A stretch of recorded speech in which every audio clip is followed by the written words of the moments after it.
माळादेवी गावामध्ये गावातील ग्राम सुरक्षा दलातील सदस्य तुषार कैलास हसे व बारकू शिवाजी आशे उर्फ आकाश शिवाजी आशे यांनी आज माळादेवीच्या गेटवर सुरेश गायकवाड हा इसम मोटरसायकलवर दारूचा बॉक्स घेऊन या ठिकाणी माळादेवीच्या दिशेने चालला होता। आमच्या दक्ष ग्राम सुरक्षा दलाच्या सदस्यांनी त्या ठिकाणी जी दारू पकडलेली आहे, गाडी पण या ठिकाणी आपल्या समोर दिसते। गेले अनेक दिवसापासून पोलीस प्रशासनाला आणि एक्साइज डिपार्टमेंटला अनेक तक्रारी करून ग्रामसभेचे ठराव देऊन सुद्धा माळादेवीमध्ये 2 ठिकाणी या ठिकाणी अवैधरित्याने दारूचे गुत्ते दारू विक्री केली जाते। त्यामध्ये कारवाडीला बाळासाहेब दामू हसे आणि वाडीमध्ये रोहिदास उर्फ काळ्या निवृत्ती हसे उघडे भाऊसाहेब उघडे हे 2 जण अनेक दिवसापासून त्या ठिकाणी अवैध दारू विक्री करतायत। अनेक वेळा ग्रामस्थांनी त्या दारू पकडल्या, पोलिसांच्या स्वाधीन दिल्या, परंतु सदर दारू विक्रेते बाकी पोलिसांना घाबरायला तयार नाही, गावाला घाबरायला तयार नाही। यासाठी इथून पुढील काळामध्ये अशाच प्रकारे जर ही दारू गुत्तेदाराकडे चालू राहिले तर शेवटी आम्हा लोकांना गावातील ग्रामस्थ असतील, तरुण असतील, कायदा हातात घ्यावा लागेल। याची नोंद पोलीस प्रशासन असेल, एक्साइज डिपार्टमेंट असेल यांनी या ठिकाणी घेण्याची गरज आहे। अनेक वेळा दारूच्या बाटल्या मी स्वतः मागे पण 2 बॉक्स पकडले, परंतु दारूचा कायदा अत्यंत ढिसाळ निरुपयोगी आहे। त्याला नेलं जातं, नेल्यानंतर त्याला नोटीस दिली जाते आणि सोडून दिलं जातं।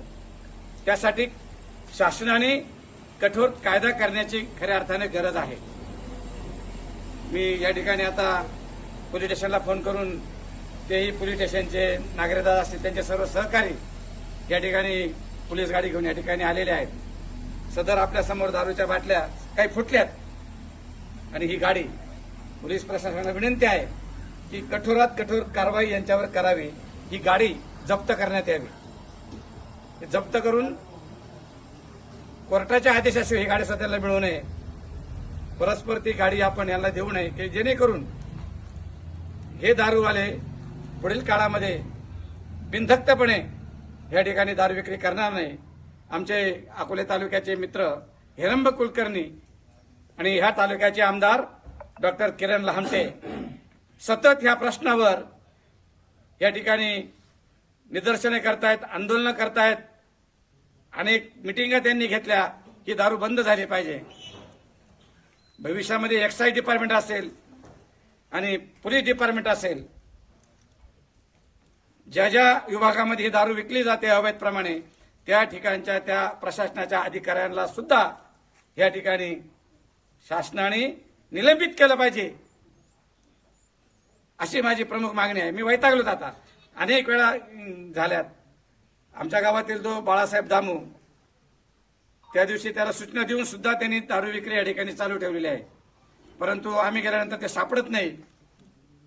कोणाच्या घरात जाऊन अतिताई करणं हे आम्हाला शोभत नाही, परंतु पोलीस प्रशासनाला ते अधिकार आहेत की जाऊन त्याची झाडाझडती घेणे, ते जर असेल तर त्यांच्यावर कारवाई करणे। विनंती आहे की गावामध्ये ह्या दोघांना विनंती आहे, जर आपण ही दारू विक्री हे दारू गुत्ते गावातले बंद केले नाही तर कठोर निर्णय आम्हाला या भविष्यामध्ये तुमच्यावर घ्यावा लागेल। ग्रामसभेत ठराव झालाय की जे लोक दारू विकतायत त्यांची लाईट बिल, त्यांचे नळ कनेक्शन या ठिकाणी कट करण्यात यावं। तेही उद्या मी ग्रामसेवकाला सांगून तातडीने त्या दोघांना नोटिसा काढून ती कारवाई करण्यासंदर्भामध्ये सुद्धा पुढील प्रोसेस या ठिकाणी आम्ही करतोय। आमचा विरोध फक्त या ठिकाणी दारू विक्री होऊ नये, हे तिथले गुत्ते चालू नये। तुम्हाला जर दारू प्यायची असेल कोणाला, त्याने बारला जावे, हॉटेलला जावे, काही आमची अडचण नाही, परंतु या ठिकाणी महाराष्ट्राचं कुलदैवत खंडोबा देवस्थान आहेत आणि त्या गावामध्ये दारू गुत्ते जर असतील, खुलेआम लोक त्या ठिकाणी जर रांग लावत असेल तर आमच्यासारख्या कार्यकर्त्यांना ते निश्चय वाटतं आमच्या बदनामी गावचे होते, ही काळजी घ्यावी। आणि माझ्या तरुणांना विनंती आहे की अनेक संसार या दारूमुळे बर्बाद होत आहेत, अनेक लोक रस्त्यावर येत आहेत. तरी विनंती आहे माझ्या सर्व तरुणांना की ह्या ठिकाणचे अवैध दारूगुत्ते बंद करण्यासाठी सर्व तरुण असतील, ग्रामस्थ असतील, विशेष करून महिला भगिनी असतील, यांनी या ठिकाणी पुढाकार घ्यावा. मी एकटा पुढाकार घेऊन थकलोय, तेव्हा तुम्ही सर्वांनी याच्यामध्ये सामील व्हावे. आज जसं या ठिकाणी तुषार असेल, आमचा आकाश असेल, आकाश शिवाजी असेल, यांनी पकडले, मला लगेच फोन केला. लगेच आमचे अध्यक्ष बाळासाहेब असतील, पोलीस पाटील असेल, यांना मी फोन केले आणि सगळे घटनास्थळी या ठिकाणी आले. या ठिकाणी पोलीस डिपार्टमेंटला फोन करून तेही लगेच ताबडतोब तातडीने या ठिकाणी आले. त्यांना विनंती आहे की ह्या घटना वारंवार घडू नये, यासाठी आपण या ठिकाणी पुढील उपाययोजना, कडक उपाययोजना करावी, जेणेकरून आमच्या गावामध्ये अवैध दारूगुत्ते या ठिकाणी होऊ नये, विकू नये, कोणी, अशी कळकळीची विनंती करतो. आणि जे विकतायत यापुढे त्याला सांगतोय, तुम्हाला या ठिकाणी मारुती मंदिराला या ठिकाणी आणून जर सापडले तर तिकडे चराटाने बांधून, त्या ठिकाणी बांधून मग तुमची धिंटे काढण्यात येईल, गाडावर चपला बांधून.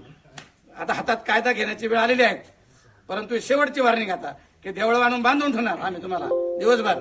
बघू मग काय करायचं, मग शासन येईल, प्रशासन येईल, पोलीस डिपार्टमेंट येईल, ते सांगतील काय करायचं यांच्यावर. अशा पद्धतीने भूमिका या ठिकाणी घ्यावी लागेल. म्हणून पुन्हा एकदा मी आवाहन करतो की अवैध दारूगुत्ते, आता जो हा कोण आहे ना सुरेश गायकवाड, यांनी सांगायची दारू कुठे चालवले, कोणाला विकायला चालवले, त्याशिवाय पोलिसांनी त्याला सोडू नये, त्याच्याकडून माहिती घ्यावी. अशा विक्री करताना कोण कोण अवैध दारू विक्री करतायत त्याची नावं तातडीने लगेच आमच्या समोर सांगायचे. सांग नावं चाललं लगेच, कुठे चालवले, जी दारू ना निंबळमध्ये झाली होती, नाव सांग, अवचितेला. नाव सांग पूर्ण, बाळासाहेब पूर्ण नाव सांग, बाळासाहेब अवचिते. पूर्ण पूर्ण वडिलांचं नाव नाही का नाही माहित नाही मला, तुला? काय माहिती आहे मग दारू विकायची माहिती आहे का? हा? दारू नाही. त्यांनी सांगितलं मग तुला मार्ग हाच होता का नेमका? हा? तो मार्ग तिकडनं जाता येत नाही का? ते बोलला तुला काय? हे आमचा आरोप आहे, हे दारू महादेवी ठिकाणीच विकायला आलेले तो. नाही नाही तिकडे चालली होती, तिकडे चालली होती. इथं आम्ही आज म्हटले पाहिजे, बघतो तुमच्याकडे. चला आता इथून पुढे फक्त उद्या काही बसकर बंद आता.